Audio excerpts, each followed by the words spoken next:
Your refrigerator has been off for 6 hours. The power is not coming back tonight. You open the door, feel the warmth seeping in, and begin doing the math in your head. The meat has 4 hours before it is dangerous. The dairy has less. The vegetables have a day, maybe two. The entire contents of a refrigerator that cost you $200 to fill last week will be in the trash by tomorrow morning.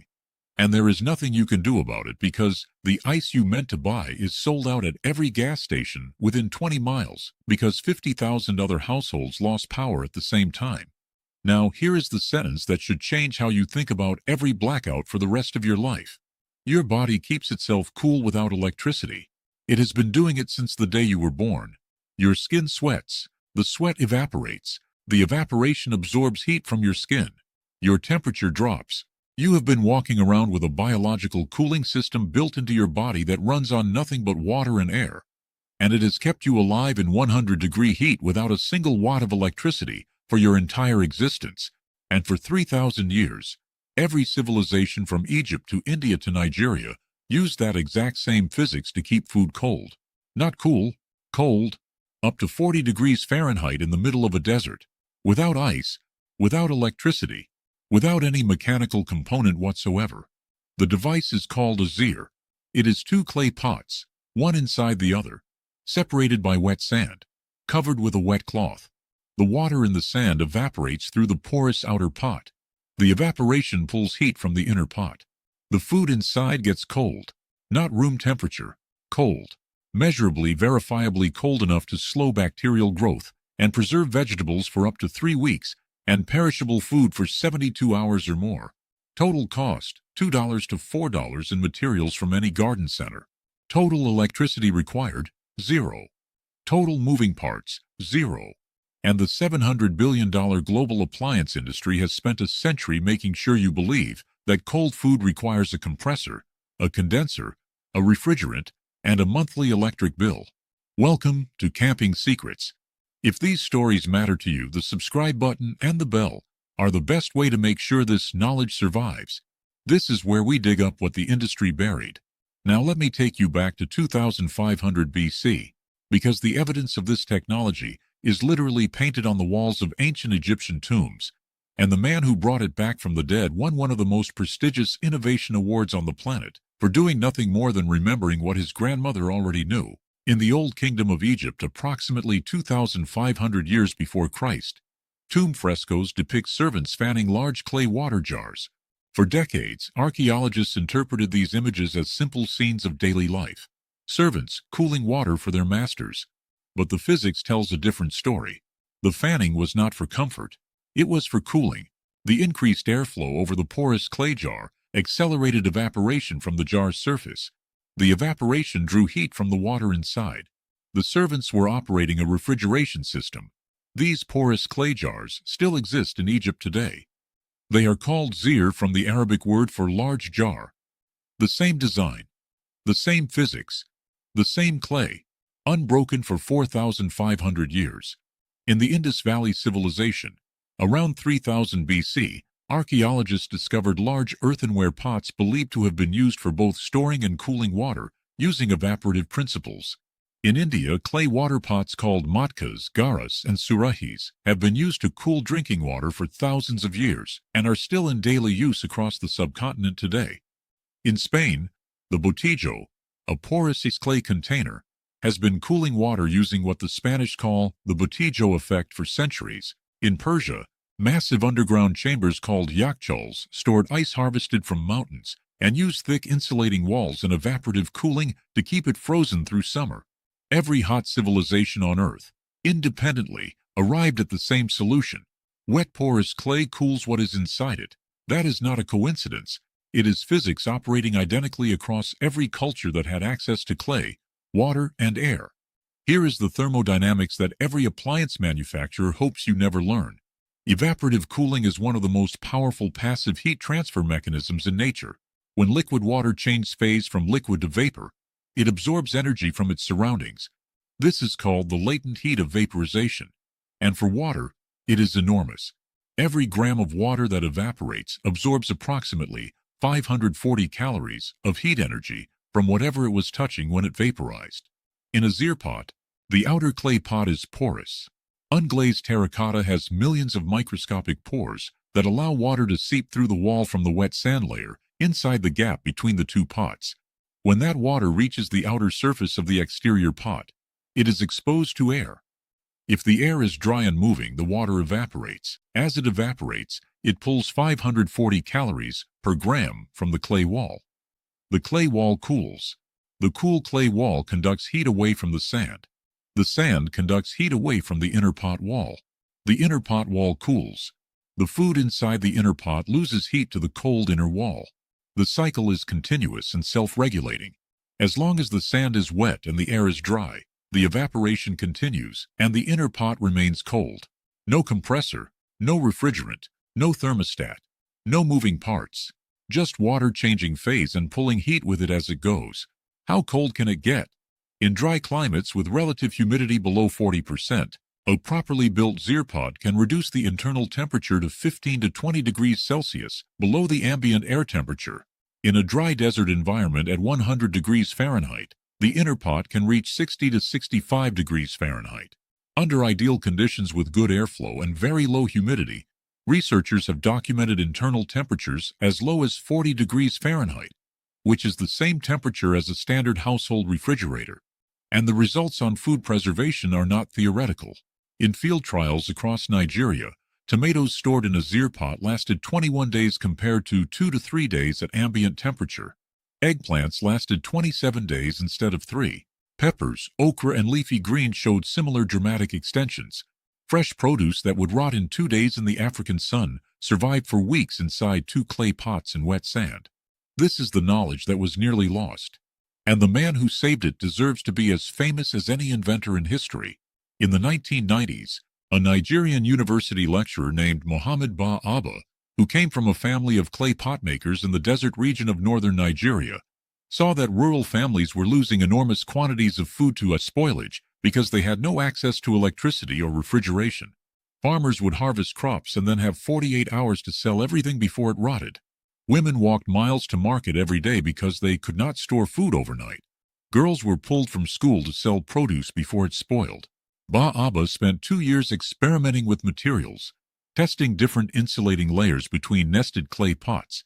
He tried mattress foam, he tried cotton, he tried leaves. He found that wet river sand was the most effective medium because its granular structure wicked water outward to the porous clay wall, while maintaining contact with the inner pot to conduct heat away. He hired local potters to mass-produce the first batch of 5,000 zeer pots and gave them away free, paying for them out of his lecturer's salary.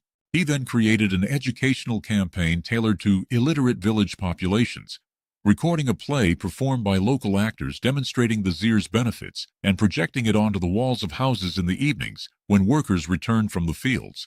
In 2000, Muhammad Ba Abba received the Rolex Award for Enterprise and the World Shell Award for Sustainable Development. He used the $75,000 prize money to distribute zeer pots across Nigeria. By the time of his death in 2010 at the age of 46, he had sold over 30,000 pots per year at a retail price of approximately $1 each, and the technology had been adopted by NGOs and deployed across Sudan, Gambia, Burkina Faso, and Mali.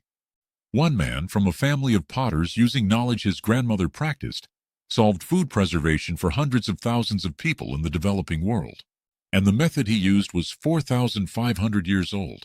If you have made it this far, you already know more about non-electric refrigeration than 99% of the emergency preparedness experts who tell you to buy a generator and stock ice.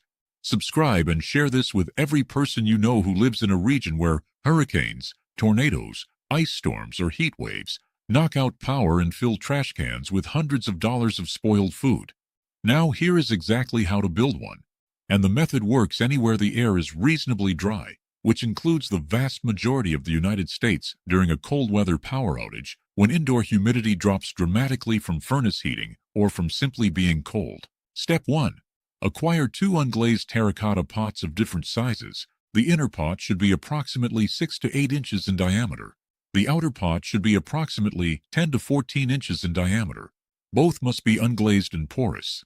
Glazed pots will not allow water to seep through and the evaporative cycle will not function. If the inner pot has a drainage hole, Seal it with a small piece of clay, silicone, or duct tape to prevent sand from entering the food storage chamber. Step 2.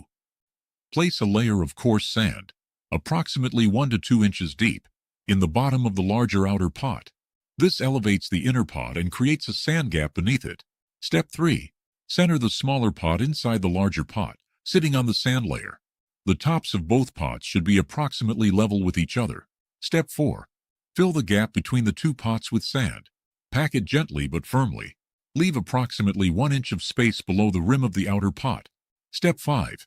Slowly pour water over the sand until it is thoroughly saturated. The water will begin seeping through the pores of the outer pot immediately. You will see the exterior surface of the outer pot darken as the moisture migrates outward. This is the evaporative engine starting. Step 6. Place your food inside the inner pot. Vegetables, fruits, cheese, butter, drinks, and any heat-sensitive item that you want to keep cool. Step 7. Cover the top with a wet cloth, a wet towel, or a wet burlap sack. The cover serves two functions. It prevents direct sun from heating the food inside, and it adds an additional evaporative surface that further cools the air directly above the food. Step 8. Place the zeer in a shaded, well-ventilated location. Shade prevents solar heating of the exterior. Ventilation ensures that the air around the pot remains dry enough for continuous evaporation. A covered porch, a shaded patio, or a well-ventilated garage is ideal. Do not place it in an enclosed room with no airflow, because the humidity will build up around the pot and stall the evaporation. Step 9. Re-wet the sand twice daily, morning and evening. Pour water slowly over the sand until it is saturated again. Re-wet the cover cloth as well. As long as the sand stays wet and the air stays dry, the cooling cycle continues indefinitely. Within 2 to 4 hours of assembly, the inner pot will be noticeably cooler than the ambient air temperature. Within 12 hours, the temperature differential will reach its maximum, typically 10 to 20 degrees Fahrenheit below ambient, depending on humidity and airflow conditions. I need to be completely honest with you about limitations. Evaporative cooling does not work well in humid environments. If the relative humidity exceeds 60 to 70%, the air is already saturated with moisture and cannot absorb more water from the pot surface. Evaporation slows, cooling slows. In tropical coastal climates during the rainy season, the zeer will underperform significantly. In dry continental climates, desert regions, and during winter when indoor air is dry, it works exceptionally well. A zeer pot cannot achieve temperatures below the wet bulb temperature of the ambient air. In most conditions, this means it cannot reach the 35 to 40 degree Fahrenheit range that a standard refrigerator maintains. It is not a substitute for a refrigerator under normal conditions. It is a survival tool for when the refrigerator stops working.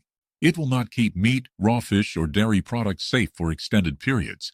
These items require sustained temperatures below 40 degrees Fahrenheit to prevent dangerous bacterial growth.